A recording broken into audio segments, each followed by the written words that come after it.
Hello students.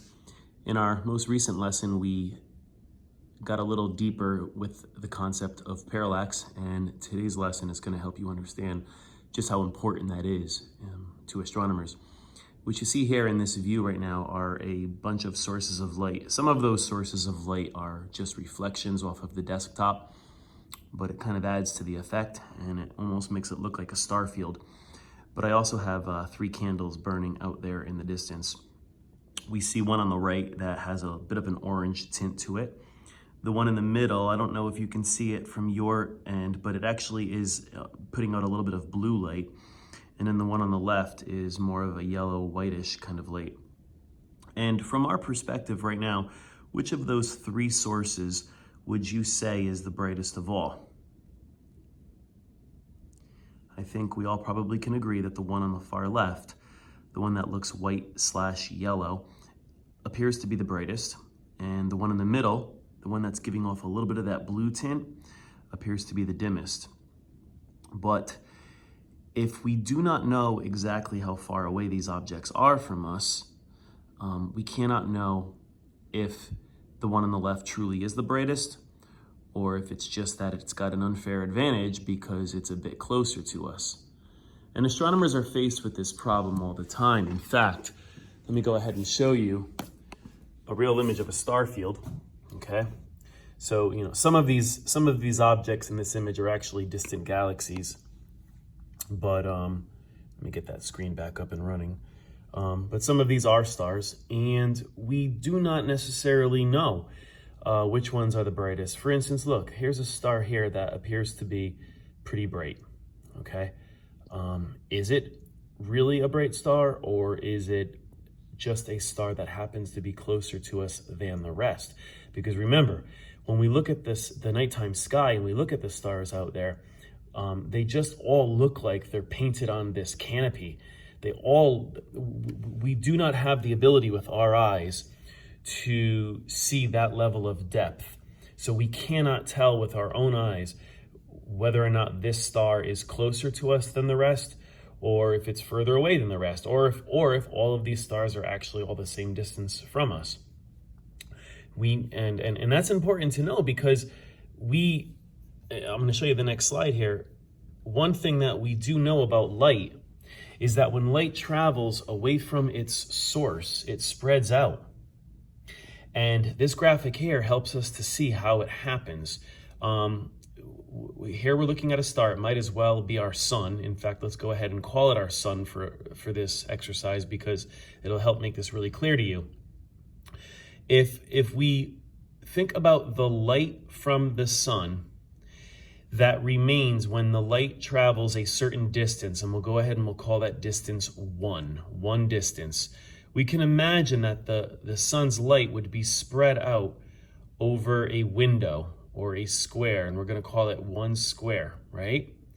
But now, if we allow that light to travel twice the distance, okay, so now it travels out to a unit of 2.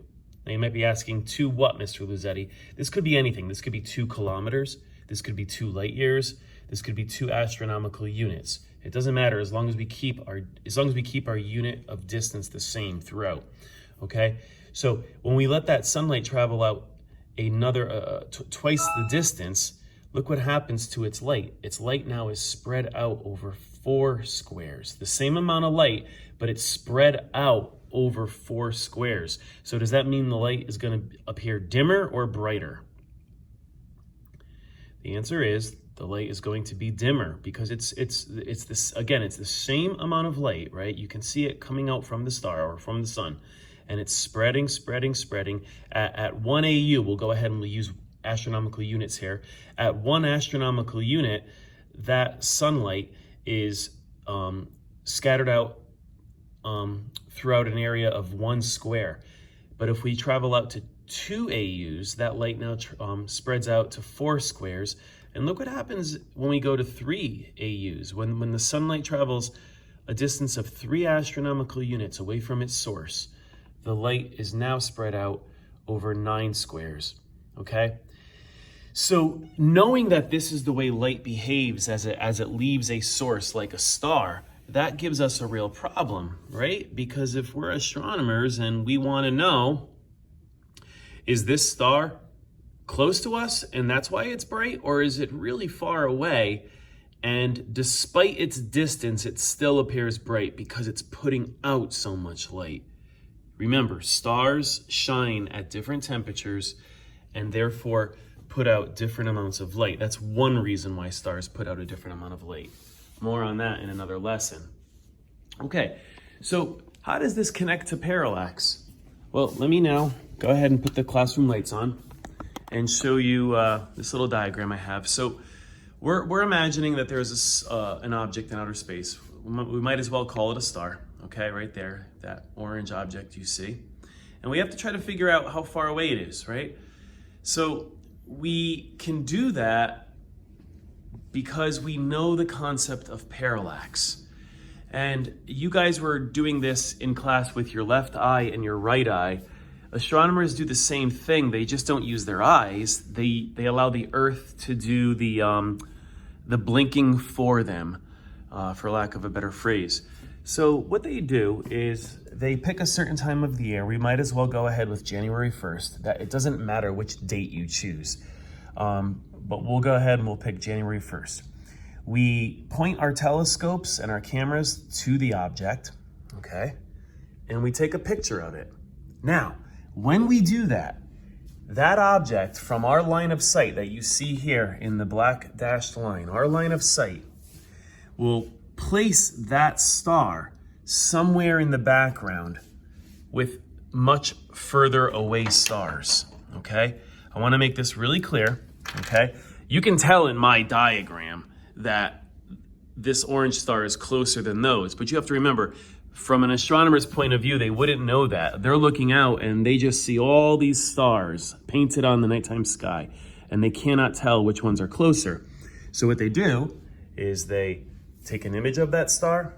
Again, we're gonna go ahead with January 1st, and that would place the star from our January vantage point, that would place the star somewhere around there, okay? With respect to the distant stars. Then we just have to wait 6 months, and we let the Earth travel around the sun, and 6 months later is gonna be July 1st. We point our cameras and our telescopes to the same star, okay? And this time, from our new vantage point, our July vantage point, it's gonna place the star somewhere over here, okay? And you all know what's happening here. What do we call this phenomenon? Okay, this apparent shift in the star's position, in the nearby star's position, we call it parallax. Okay, that is parallax. Now, great, what do we do with that information? Well, watch this. I'm gonna go ahead and I'm gonna erase this because we're gonna need to do a little more sketching here. And I apologize, it's hard to draw and hold the camera at the same time. Kinda could use a helper today, but I don't have one right now. So we're gonna extend this line of sight out. That's our January line of sight. It's not perfect, forgive me. And we're gonna do the same here with our July line of sight. Okay, again, not perfect, but close enough. Now, that is a real measurable angle. You can literally measure that numerically. And you guys probably, not all of you are in geometry yet, but so you're gonna have to take my word for this. But since these lines intersect, this angle is congruent or equal to this angle. Okay, so I'm gonna go ahead and I'm gonna do this. So that angle is equal to that angle, whatever that angle might be, okay? Maybe it's, 0.0025 degrees or something. It doesn't matter. And by the way, yes, the parallactic angles that astronomers measure with stars are often very small, okay? Extremely small. In fact, they're probably even smaller than this, unless you're one of the really, really close stars. Okay, so now what? Well, I'm not gonna get too deep into the geometry here because I know that that's probably a level of math that some of you are not at yet. But for those of you who are a little bit advanced, I'll show you quickly, and then that way you can get the satisfaction of understanding this even more deeply. But I probably wouldn't assess students on this because it just wouldn't be fair to the students who are not yet in that level of math. But here's how astronomers can do this. You might recognize what's starting to unfold here. You might realize that we can create a right triangle with these measurements that we've made. And here's how we do it. We know this distance, and I hope you guys can say it before I do. What is this distance here? You might be thinking, oh, it's the radius of the Earth's orbit, and that's right, but we have a special name for this, and it is 1 astronomical unit, okay? And it's a distance that we know very well, okay? It's roughly 150 million kilometers. I am rounding off, but that's a rough estimate. Now, we've just created a right angle here. And by the way, I probably should have said this earlier. The green line represents what? Hopefully you know. Hopefully you're realizing it. The green line represents the distance to that star. It is currently unknown. That is what we're trying to figure out, how far away that star is, right? Okay, so what astronomers can do is they can use trigonometry here, okay? Because that green line bisects this angle. So if this angle were 0.0025 degrees, well, we just cut it in half. So we would just have to take half of that angle, right? And that would be the value of this angle here, okay? All right, half of that angle would be the value for, half of this angle that we just bisected. All right, so now we have a lot of information. Now we know the value of this angle, and we know this length. And believe it or not, with a little bit of trigonometry, we can figure out this. So instead of me showing you the answer, for those of you who are advanced enough and you want to give this a go and try to figure out how far away this star is, you can do that. I just want to give you a little hint. If you keep this value in astronomical units, then the answer you get for this is going to be in astronomical units. And that's fine, because you can convert that value later on. Or if you want, before you begin, you can turn this into kilometers, and then you'll get this answer in kilometers. It doesn't matter, because when you're all done and you have the answer, please call extension 1510. Once you know this answer, what unit should you probably convert it into? How do we usually measure the distances to stars?